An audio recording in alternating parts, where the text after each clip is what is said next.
Assalamu alaikum Kırgızstanlıklarım. Barınardı jaratkanın, den soğuluk jaratkanın, den soğuluğu kurçap, ıntımak meyen ırыстın içinde göz karandısız mamleketте жашооңуздарду каалаймын.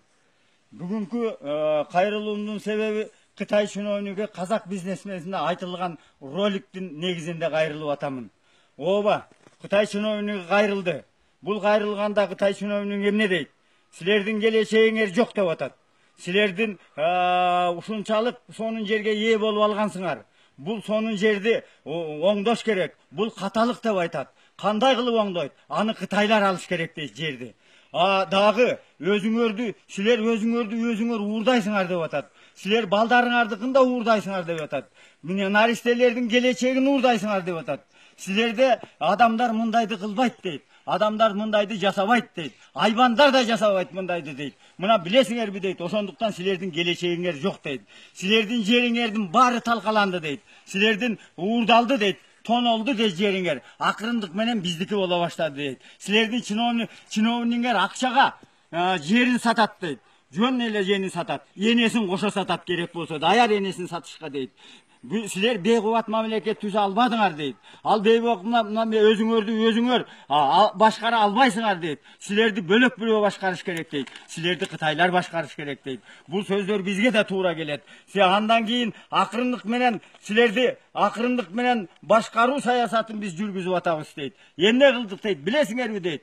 Силердин кендериңерди арендага алдык биз дейт. Жерлериңерди арендага алдык биз дейт. Арендага алган Кытай эч убакта аны бербейт. Ал түбөлүк Кытайдыкы болот деп айтып атат ал чиновник. Ал эми жериңерден ар түрдүү Кытай компанияларын түздүк дейт. Ар түрдүү Кытай компанияларды үчүнчү кишилер ээлеп турат дейт. Ал силердин эле кишиңер дейт. Бирок ал Кытайдыкы дейт. Мына ал эчтеке эмес. Силерде ушуну менен силердин башкаруу чөйрөңөр жок болот дейт.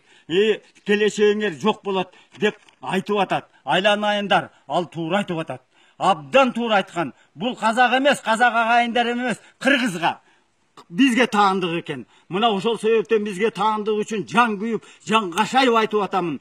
Ойлоңгула, ойгоңгула айланайын кыргызым. Эмне болуп баратабыз? Жерибизди саттык, келечегибизди саттык, баарын сата баштадык. Жок, сатпайлык. Өзгөчө жаштарыма айтып кеткеним бар. Жаштарым, силер ойгоңгула. Саткындар чекебизден чыгып атат. Мен саткындардын ичинен Кытайга жан тарткандарды азыр айткым келип атат. Бул баягы эле өкмөт башындагылар болуп атат. Себеби өкмөт башы Ачкарик Оторбаев деген Акмашат айыл өкмөтү 217 гектар жерди Кытайга бербейбиз. Акмашат айыл өкмөтүнүн соту 217 гектарды Кытайга бербейбиз дегенде ар түрлүү жолдор менен айландырып келип туруп Оторбаев Кытайга берип атат жерди. Көрдүңөрбү кандай кетти? Ал эчтеке эмес. Ошол жерде Ата Мекендин партиясынын балдары ун таркатып кол койдуруп атат. Кол койдуруп туруп макулдатып атат Кытайды. Мынакей биздин жүзүбүз, мынакей Ата Мекен партиясынын жүзү, мынакей Оторбаев башкаруу, Оторбаев өкмөт башынын жүзү. Ойлоңгула. Ойлоңгула айланайындар, жериңерди сактагыла. Жериңерди сактап аласыңар, ушу келатат, басып калат, аягына чейин чыга албайбыз. Мен жаштарыма ушу кайрылууну өзүнчө бир жаштарга арнаган, өзүнүн жүрөктөн чыккан бир ырлар бар эле, ошону айтып коеюн. Жаштарга, эй жаштарым, өткүр болгун, курч болгун, майтарылбас мизи төкөр болоттун, былжыретип колдонуп, намысыңан айрылсаң, элиңди да, жериңди да жоготтуң. Туш тараптан жоо келатат камалап, ойрон салып рухубузга аламат, кайырчыдай каңгып жолдо калбайлык, ээсиз жерсиз ар кимдерди сагаалап.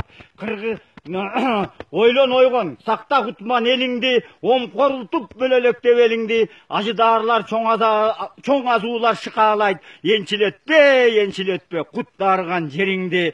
Бабам Манас осуятын сактагын, эл ыйыгын, жер ыйыгын бактагын, наристелер келечегин бергече жашооңорду садака чаап таштагын. Бабам Манас осуяты, бастырсам жерди Кытайга туубай туну чөгөйүн, туруу жүрбөй өлөйүн. Рахмат.